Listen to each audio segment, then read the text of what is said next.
Good afternoon. We're here today interviewing Tanya Cabala.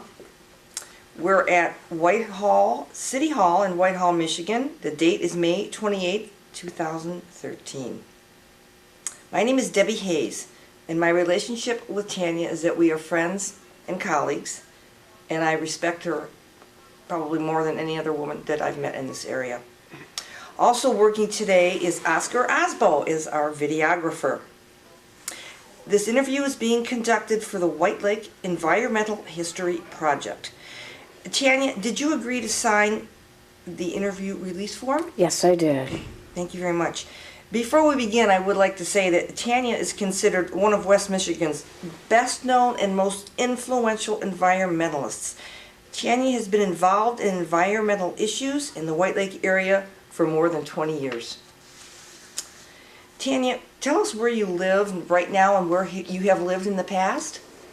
Well, I just want to thank Deb for doing this interview and mention that I think she's pretty biased, but that's okay. I have lived in the White Lake area all my life. I've lived in the city of Whitehall all of my life, probably except for 2 years when I was an adult and I lived in Muskegon. I live in the house, the second house that we moved to as a child, and I live in that house right now. Does your family have roots in the White Lake area? Well, my dad is from the Muskegon area. He was from Muskegon Heights. He was a famous athlete and went into the Navy and ended up going to a college in New Orleans, Louisiana, because a friend of his went there. He went there on the GI Bill, and waiting in line for registration, he met my mother, who grew up in New Orleans, and they got married, and she came here, and she said one of the coldest summers she thinks Michigan ever had. It was very cold for that poor southern girl. So, and they lived in the Whitehall area all that time. They were both teachers. As a lifelong resident, what is your earliest memory of White Lake? Well, actually, the first house that we lived in was a little cottage on Collier Drive. So we had lake property divided by Lake Street, a little bitty cottage, and I just remember always seeing the lake out our picture window. Certainly we were not allowed down there as little children, but it was a part of my earliest childhood, always in the background. And, you know, as we got older, we would run off the dock. We would try to run off and jump really far so we could get away from the weeds. We did not want to end up in the weeds. And my father was a big fisherman, loved the lake. We all loved the water.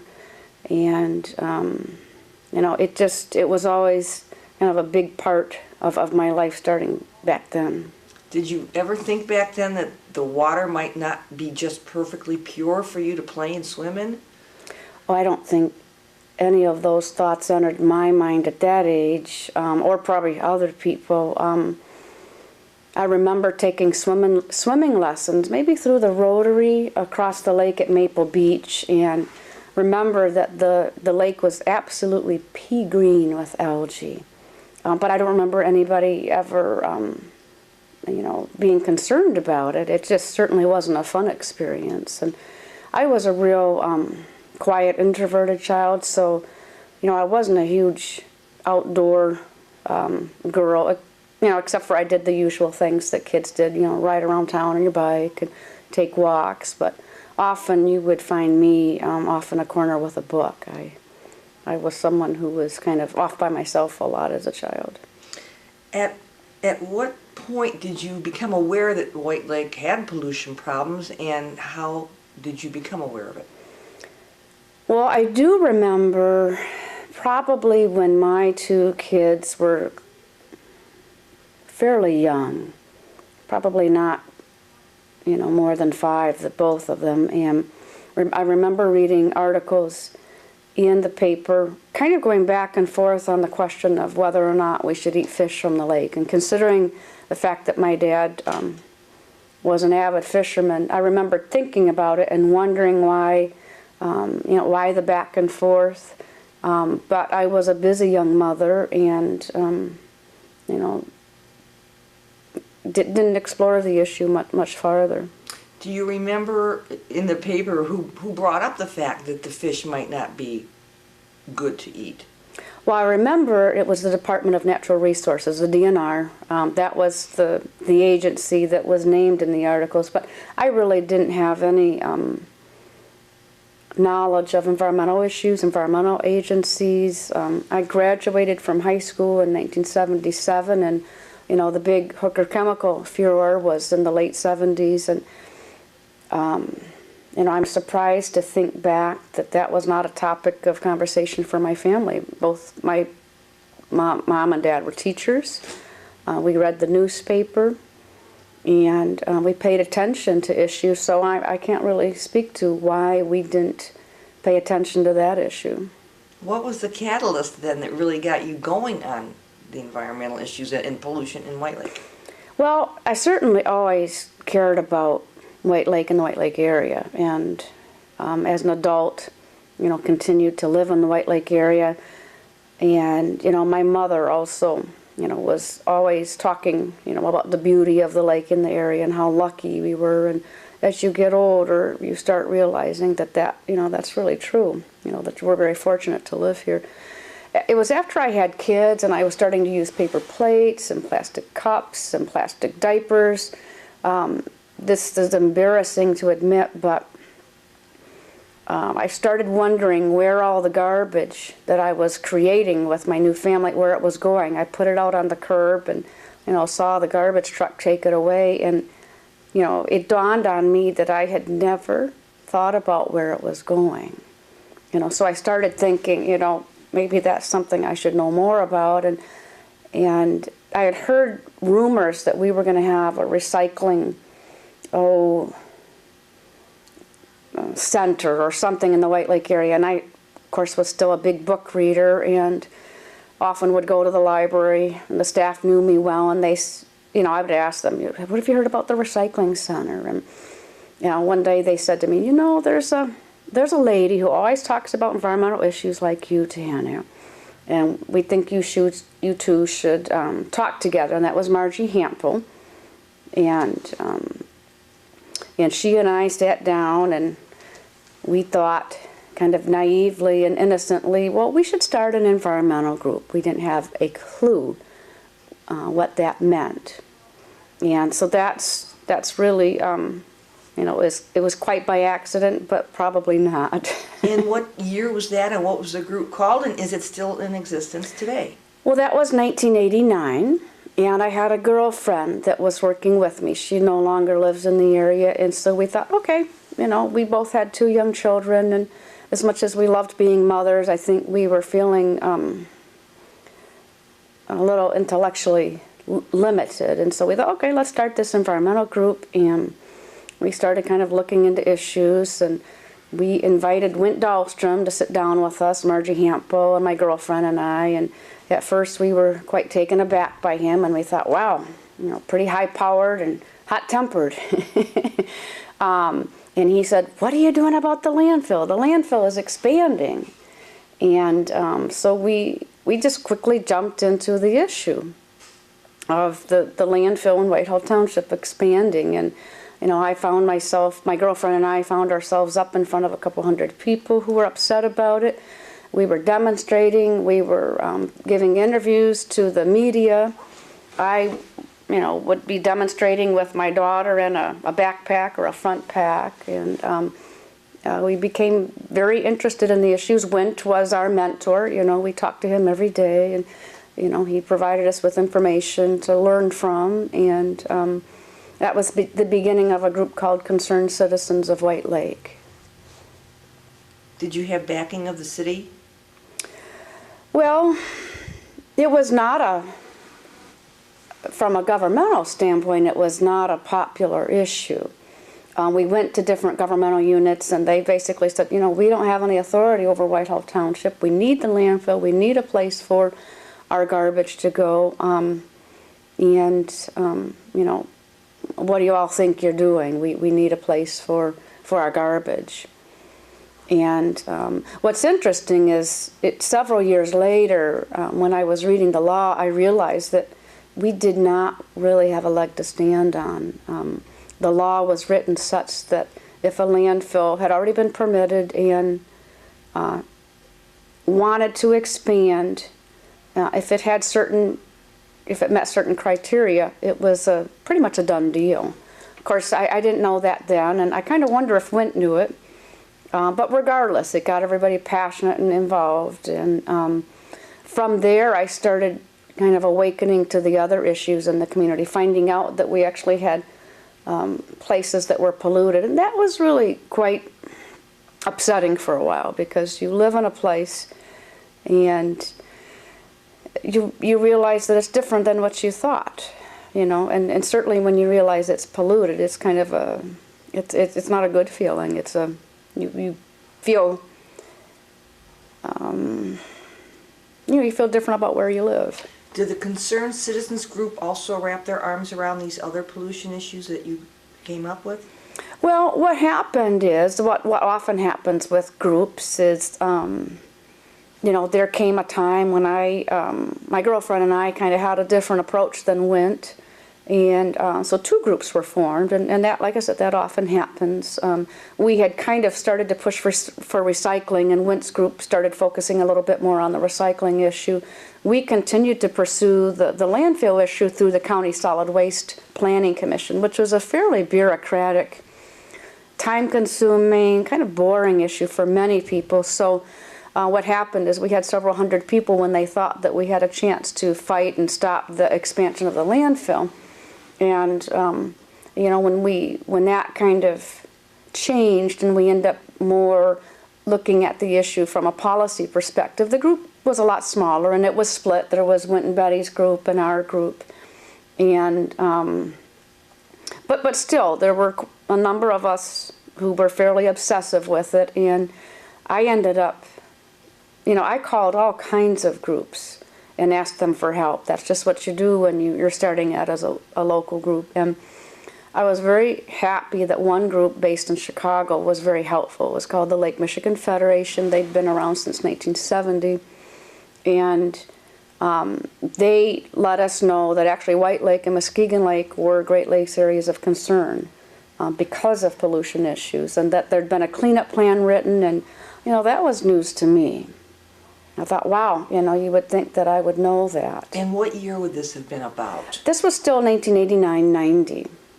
And the cleanup plan we found had been written in 1987. But, we didn't know that we'd been on this international list of Great Lakes areas of concern.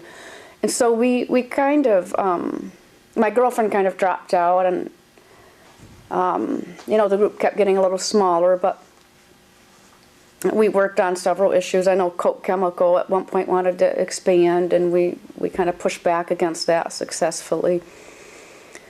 And I was what you would call an obsessive volunteer, making phone calls, finding things out, and the Lake Michigan Federation offered to hire me. They said, would you like to come to work for us and open an office, our Michigan office. They had headquarters in Chicago, several offices in Wisconsin, and nothing in Michigan. So, as someone who had trained to be an elementary teacher, had taught for 3 years, this was a whole new way of life for me. Did you have any staff to help you out in the early days?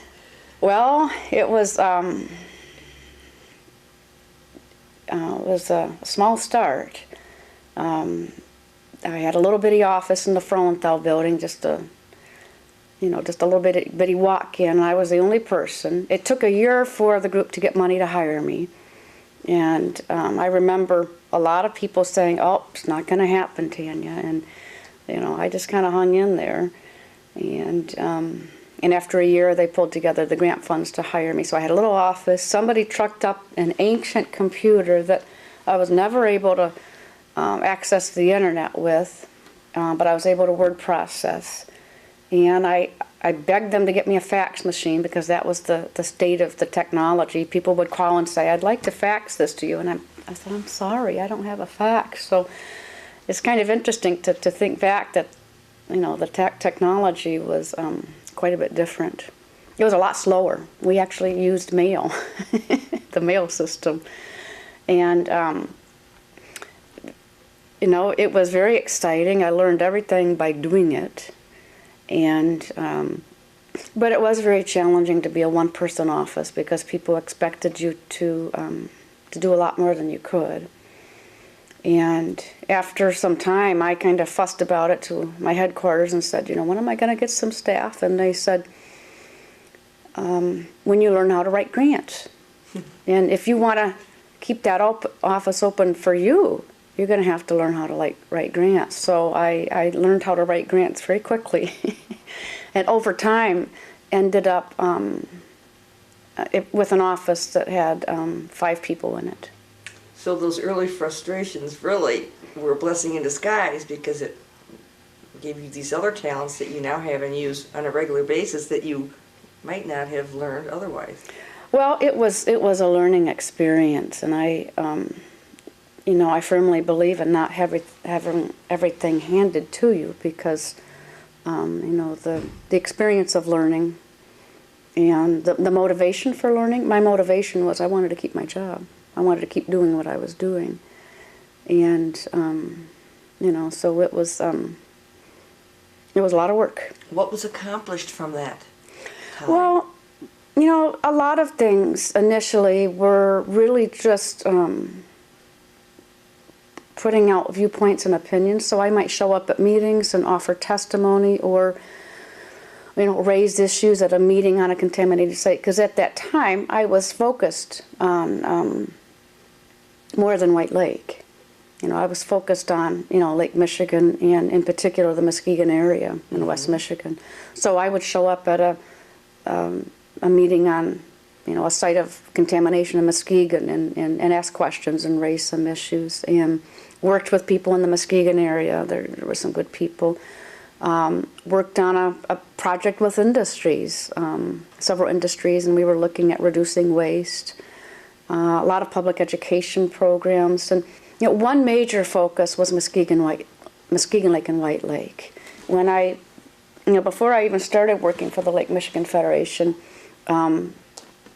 representatives of that group and Great Lakes United, we went to the state of Michigan and said, hey, you know, state of Michigan has 14 of these Great Lakes areas of concern out of a total of 43, and you know, what are you doing about them? So the state of Michigan held a conference and talked about, you know, the issues, you know, Kalamazoo River, Clinton River, some in the UP, Detroit River, and the recommendation from that citizens conference was to set up an advisory group to advise the state on how to do a better job, and to their credit, they did. They set up what's called the Michigan Statewide Public Advisory Council, and there would be one representative from each of the 14 areas of concern, and then one alternate, and the group would meet quarterly. And I was a founding member of that group, and it was very, very, very useful. It started a little awkwardly just because not everybody was sure what we could do, you know, as a group. But, you know, the focus was on seeing what was happening in other areas of concern, making sure that there was adequate public involvement, and even getting funds to the areas. And one of our main goals was making sure that if people in the areas of concern wanted to be involved, that they could. You know, so there were grant funds available, and through the Lake Michigan Federation, I applied for a grant to set up an advisory council for Muskegon Lake and White Lake, because the state had not done that. The state had refused to do that, saying that both the lakes were not really a priority. And why set up a public body when they weren't really going to be putting a lot of time and effort into it, because not that much was needed in their opinion. Well, we said, how about if we do it? So when I got the grant, we set up a countywide advisory committee that solicited membership for the 2 lakes. So it wasn't me picking people, it was a countywide committee comprised of, you know, people from government and different groups. And then we set that up, so it was kind of a representative group, you know, people from business and industry, education, environmentalists. And then for a year or two, my office provided the meeting assistance for those groups.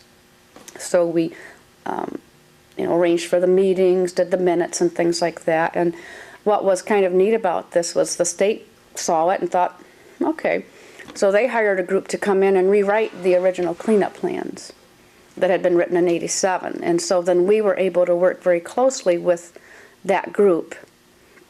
And we rewrite the plans in a way that it was very thorough, very comprehensive, and we all had input. What year would that have been? Those plans were completed in 1995. Did the plans, did that newer plan differ? Oh, considerably? absolutely. Quite a bit different. I mean, when you have more people involved in it who are more knowledgeable about the area, and a lot of things came out of that. For example, you know, the tannery had been an issue, you know, if you look at some of the interviews in the 60s, and it kind of went a little more low-key when Hooker Chemical came out as an issue, and then it didn't really pop back up again. And one of the reasons it did come to the attention is when we were doing these cleanup plans, you know, we were checking with the state agencies, all the different divisions, and checking on the sites and seeing the status of the information. Well, we found out that the state was going to recommend tannery to be a federal Superfund site, which was a big deal. That means it's kind of not, you know, it's a pretty seriously contaminated site. And so that was in the cleanup plan, all that information. And I remember calling Muskegon Chronicle reporter Jeff Alexander, and I said, well, I want you to come, you know, to our meeting where we released the new cleanup plan on White Lake. And, you know, as a reporter, he says, okay, so tell me why I should come, Tanya. And I said, well, we have two things in particular. We have more of a focus on loss of habitat in the plan, because that had not been in the original. That's more of an issue that needs attention. And the tannery is being recommended as a federal Superfund site. It's a big deal. So Jeff, and this is, you know, this is when we had investigative journalism. Jeff Alexander did just a ton of research, went to Lansing, looked in all the files, did a huge story on the tannery, you know, way more work than someone like me or someone on the public advisory group could have done. So it shows the value of a good reporter. And the Chronicle, unfortunately, published the story on July 4th, 1995, and to cries from the area that this was, the Chronicle always does that. And, you know, I know that it wasn't intentional.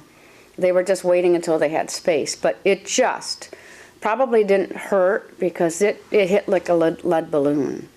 People were infuriated. And it was a big issue all of a sudden. You know, state and federal officials were being besieged by people saying, you know, what's happening. And so that's one good outcome of the rewrite of this cleanup plan, is that the tannery ended up in the public eye again, and you know, it started some real progress. Was the tannery long closed before that? Oh, no. No, I don't think the tannery was still open. Okay. The tannery didn't close, I believe, until maybe 2002. So it was an issue of it would be affecting people's jobs, and that perhaps is what was riling them up as well? Well, you know, I do understand that there's always going to be the issue of jobs, and people are going to worry. You know, Hooker closed, but Hooker did not close because of the pollution. That was a decision they made. And, you know, you have to question, did they close because they were under the spotlight and didn't want to spend the additional money to operate properly? Or were there even other reasons, and was it easy to blame on the environmentalists? You know, and the same with the tannery. You know, the tannery operated, it's the oldest operating industry in the county, and they closed, I believe, in, I think, 2002. You know, but, you know, I can't say for sure, but I know sometimes companies closed and the environmentalists are blamed for it, or environmental regulations are blamed for it, but it's, you know, it's a business decision, and it may be simply that they were not interested in operating environmentally, and if that's the case, then, you know, what do you do? Or it could have closed for some reason that had nothing to do with that, and it, you know, gave the appearance of closing for environmental reasons. In working on these projects, what were your biggest frustrations? Well, and let me add, too, that I don't ever want to take away somebody's jobs. You know, I have no problem with companies here offering jobs. I just want and expect them to be a good neighbor. You know, we want the jobs, but do we have to have the pollution? We don't necessarily have to have both. I don't think we have to accept the pollution with the jobs. And what was your question, Deb? During these times of all these committees and what was going on, what were your biggest frustrations? Well, I think some of the earliest frustrations were a lot of the myths that were kind of being promoted, especially in the 80s.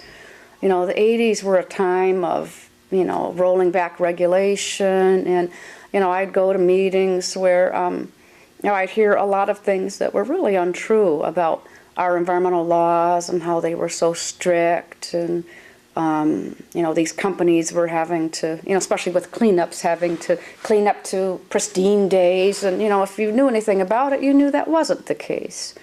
And so I think that was one of my biggest frustrations, and even now when I look back, that was the start of a lot of rolling back of regulations and a lot of active promoting of anti-environmental myths. You know, that environmentalists are out to get your jobs, and they don't care about jobs, and they just care about spotted owls and things like that, and couldn't be farther from the truth. I mean, you know, as much as you don't want to stereotype industry, you don't want to stereotype environmentalists. There are, you know, many different people that come under that heading. It seems to me like a large part of what you've been doing through the years is educating the public on many issues, on what you're out there doing and trying to accomplish. And even today when you're doing your nature walks, you're still trying to educate the public. Well, you know, maybe I'm just an educator at heart with my background and, you know, my parents as teachers, but, you know, information is so valuable, you know, and I think that, you know, my hope is that once people see, you know, information there, and they're not always in a position to search that information out or do the research. I mean, I'm fortunate enough that this has been my job, you know, so I'm able to put the time into researching the issues and also kind of interpreting it, because often the information is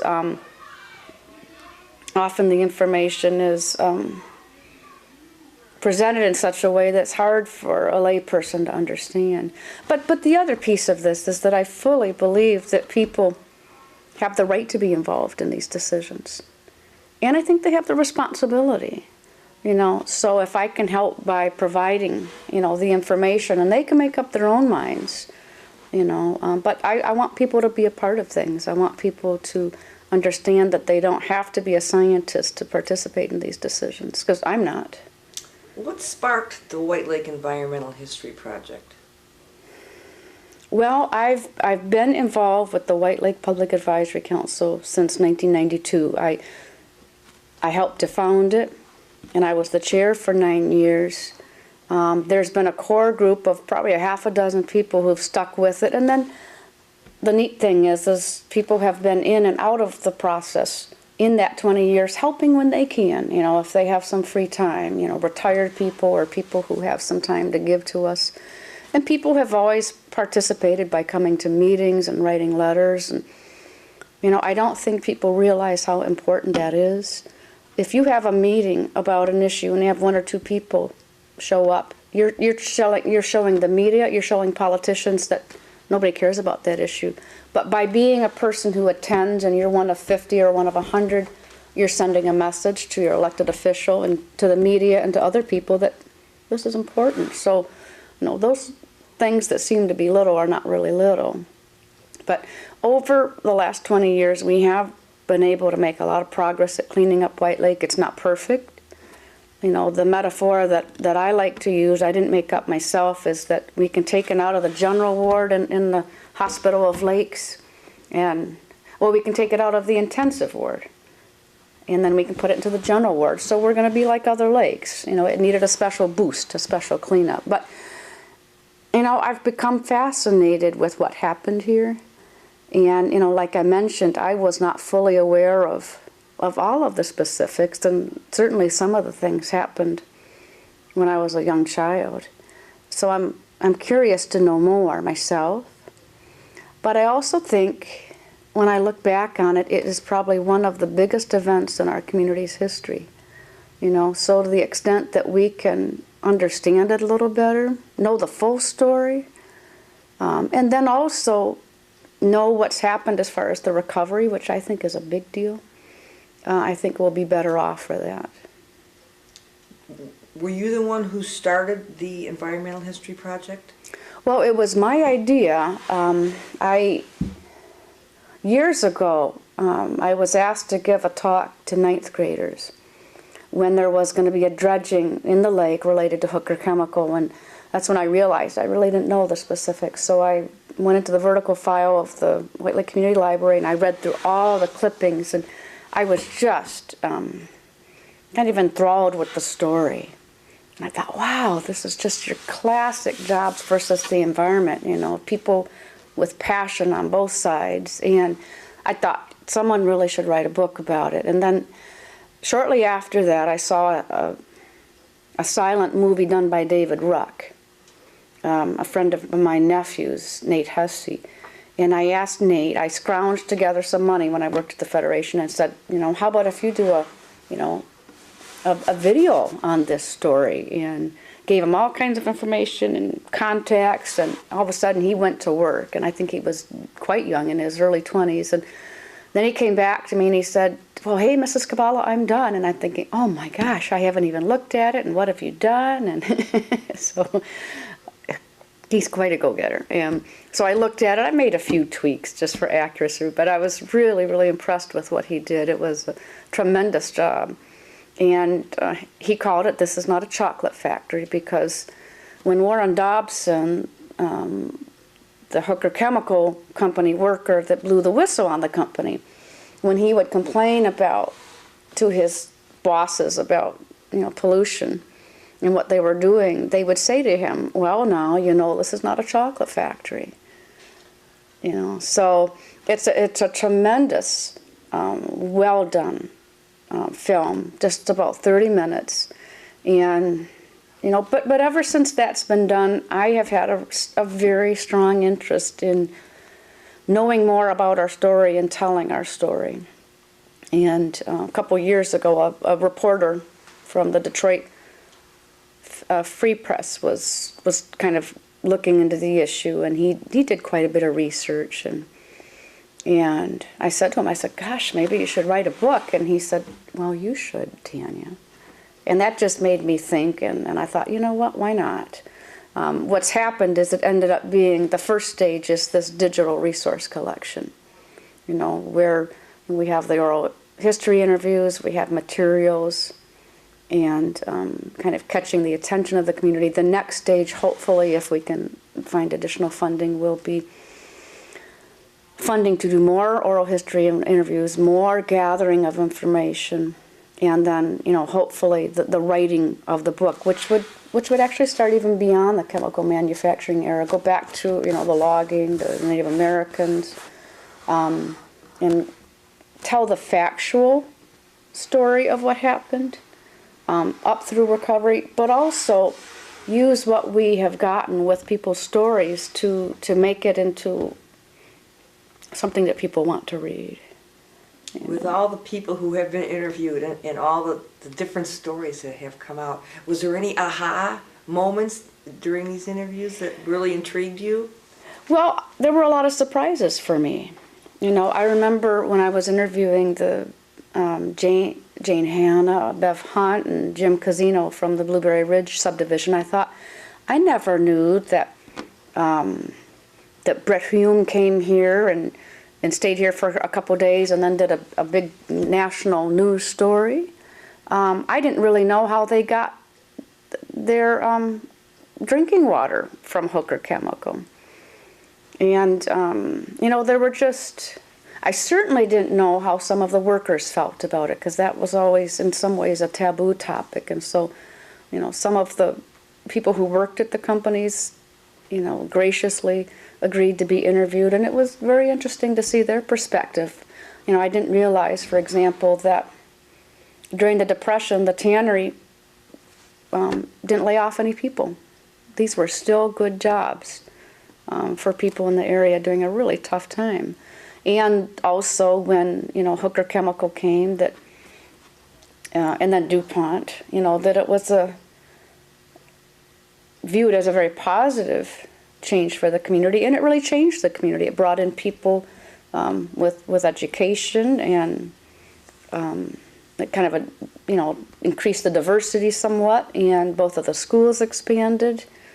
And, you know, so it's important to know, you know, as much as possible about the impact of the companies coming here. And then, you know, people can make up their own minds as far as, you know, weighing the impact and deciding ultimately if it was good or bad. So what do you hope this project brings to future residents? Well, what I'm hoping is that, you know, we were put on the map for pollution in the late 70s and early 80s. We were put on the national map. We were a poster child for pollution. And, you know, it's just what happened. I'd like us to be back on the map as a poster child for recovery. And I would like this book to lay out that story. Your company, the Great Lakes Consulting, how do you use your background and your company to move things forward in environmental concerns? Well, after I worked for the Lake Michigan Federation, I left to set up my own business, so I'm back to one person again, and 2 dogs. And, you know, my goal is to look at things I think are necessary to be done, and then find a way to get those things done. For example, this project, you know, the library was, you know, willing to be involved in it, you know, and it was you know, certainly I can't do things by myself, so all of the projects that I work on are collaborative. This I worked on with the library and the White Lake Area Historical Association, the Montague Museum and Historical Association. You know, different groups were involved with this, and so I guess I see my role as continuing to add something of value to the community, or beyond, but also to make a living. You know, I'm not retired yet, and I still need to make a living, so I need to combine those 2 goals, to do something that I think is valuable to be done, and in the meantime, you know, to do something I love doing, I think is important, and to make a living. Okay. You know, our community should be very proud. You know, we had, you know, granted, we've had a relatively small group of people kind of at the core. And in the past there were, you know, individuals, you know, Lynn Dahlstrom, Marion Dawson, you know, kind of Mary Mahoney, Chuck Vanderlaan, Bob Wesley. You know, there were people who always carried the torch in one way or another, you know, and they carried it in different ways, you know. You know, Wint and I kind of split ways because we had a different approach, but it doesn't make his approach bad. It just means it was his approach and it was valuable at that time. You know, my approach has been different. You know, Jeff Falk and Greg Mond and, you know, people on the White Lake Public Advisory Council. And I think what's really, you know, heartwarming to see is that there's always been someone willing to speak out. And there's people who've been willing to do the work. And you can do it as individuals, but you can also go together as, for example, the White Lake Public Advisory Council and be that much more effective. And I think we've come a long way, and I think, you know, people in the community deserve a lot of credit. And I think my hope is that the entire community will get the credit it deserves for addressing a really challenging issue and coming out the better for it. I particularly enjoyed your article in Last Sunday Speakin' about White Lake the Beautiful, the phrase that used to be used all the time and has sort of gone away. And again, you were educating the reader, talking about how the phrase came into being. and how you ended your story with you'd like to see it coming back, and that just certainly goes with everything you've been saying. Well, when I first heard Norm Ullman say that, the stationery on both the cities used to say, "On White Lake the Beautiful," I thought, why don't we say that anymore? I mean, that's certainly how I feel about the lake, White Lake the Beautiful. And the article I wrote actually does kind of mention that the legend that I unearthed in the museum, who knows how much is fact or fantasy. But what was interesting to find out was that we've actually been calling it White Lake the Beautiful since the late 1800s, and I didn't know that. And so absolutely I want to bring back that that motto or that saying, and I think, who knows, the book title might be, Bringing Back White Lake the Beautiful. I think I would love to see that. Well, personally, I think you should be extremely proud of your efforts to clean up and protect and nurture our beautiful area. I applaud your efforts. Well, thank you, Deb. Like I said, you're biased, but I'm also aware of all the other people who have done things too. So just glad to be able to do my part. Tanya, do you have any final comments today? I think I've probably said enough. I think, mostly just I'm well aware of how fortunate I am to live in this community, and hopefully I can give something back.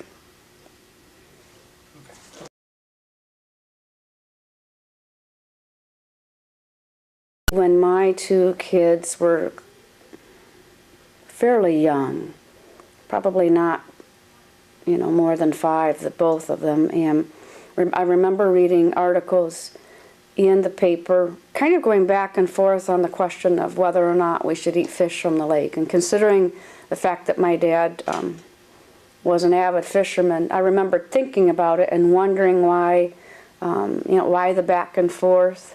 But I was a busy young mother, and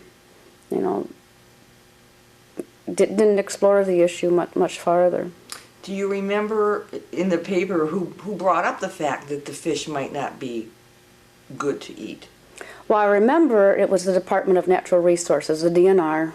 That was the agency that was named in the articles, but I really didn't have any knowledge of environmental issues, environmental agencies. I graduated from high school in 1977, and the big hooker chemical furor was in the late 70s, and I'm surprised to think back that was not a topic of conversation for my family. Both my mom and dad were teachers. We read the newspaper, and we paid attention to issues, so I can't really speak to why we didn't pay attention to that issue. What was the catalyst then? Really far so we could get away from the weeds. We did not want to end up in the weeds. And my father was a big fisherman, loved the lake. We all loved the water. And, it was always kind of a big part of my life starting back then. Did you ever think back then that the water might not be just perfectly pure for you to play and swim in? Oh, I don't think any of those thoughts entered my mind at that age, or probably other people. I remember taking swimming lessons, maybe through the Rotary across the lake at Maple Beach, and remember that the lake was absolutely pea green with algae. But I don't remember anybody ever, being concerned about it. It just certainly wasn't a fun experience. And I was a real quiet, introverted child, so, I wasn't a huge outdoor girl, except for I did the usual things that kids did, ride around town on your bike and take walks, but often you would find me off in a corner with a book. I was someone who was kind of off by myself a lot as a child. At what point did you become aware that White Lake had pollution problems, and how did you become aware of it? Well, I do remember probably that we moved to as a child, and I live in that house right now. Does your family have roots in the White Lake area? Well, my dad is from the Muskegon area. He was from Muskegon Heights. He was a famous athlete and went into the Navy and ended up going to a college in New Orleans, Louisiana, because a friend of his went there. He went there on the GI Bill, and waiting in line for registration, he met my mother, who grew up in New Orleans, and they got married, and she came here, and she said one of the coldest summers she thinks Michigan ever had. It was very cold for that poor southern girl. So, and they lived in the Whitehall area. All that time, they were both teachers. As a lifelong resident, what is your earliest memory of White Lake? Well, actually, the first house that we lived in was a little cottage on Collier Drive. So we had lake property divided by Lake Street, little bitty cottage, and I just remember always seeing the lake out our picture window. Certainly, we were not allowed down there as little children, but it was a part of my earliest childhood, always in the background. And, you know, as we got older, we would run off the dock. We would try to run off and jump really.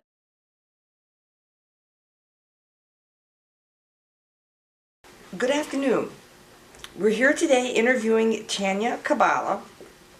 We're at Whitehall, City Hall in Whitehall, Michigan. The date is May 28, 2013. My name is Debbie Hayes, and my relationship with Tanya is that we are friends and colleagues, and I respect her probably more than any other woman that I've met in this area. Also working today is Oscar Osbo, is our videographer. This interview is being conducted for the White Lake Environmental History Project. Tanya, did you agree to sign the interview release form? Yes, I did. Thank you very much. Before we begin, I would like to say that Tanya is considered one of West Michigan's best known and most influential environmentalists. Tanya has been involved in environmental issues in the White Lake area for more than 20 years. Tanya, tell us where you live right now and where you have lived in the past. Well, I just want to thank Deb for doing this interview and mention that I think she's pretty biased, but that's okay. I have lived in the White Lake area all my life. I've lived in the city of Whitehall all of my life, probably except for 2 years when I was an adult and I lived in Muskegon. I live in the house, the second house that really got you going on the environmental issues and pollution in White Lake. Well, I certainly always cared about White Lake and the White Lake area, and as an adult, you know, continued to live in the White Lake area. And, you know, my mother also, you know, was always talking, you know, about the beauty of the lake in the area and how lucky we were. And as you get older, you start realizing that, you know, that's really true, you know, that we're very fortunate to live here. It was after I had kids and I was starting to use paper plates and plastic cups and plastic diapers. This is embarrassing to admit, but I started wondering where all the garbage that I was creating with my new family, where it was going. I put it out on the curb and, you know, saw the garbage truck take it away, and, you know, it dawned on me that I had never thought about where it was going. You know, so I started thinking, you know, maybe that's something I should know more about, and I had heard rumors that we were going to have a recycling center or something in the White Lake area, and I, of course, was still a big book reader and often would go to the library, and the staff knew me well, and they, you know, I would ask them, what have you heard about the recycling center? And, you know, one day they said to me, you know, there's a lady who always talks about environmental issues like you, Tanya, and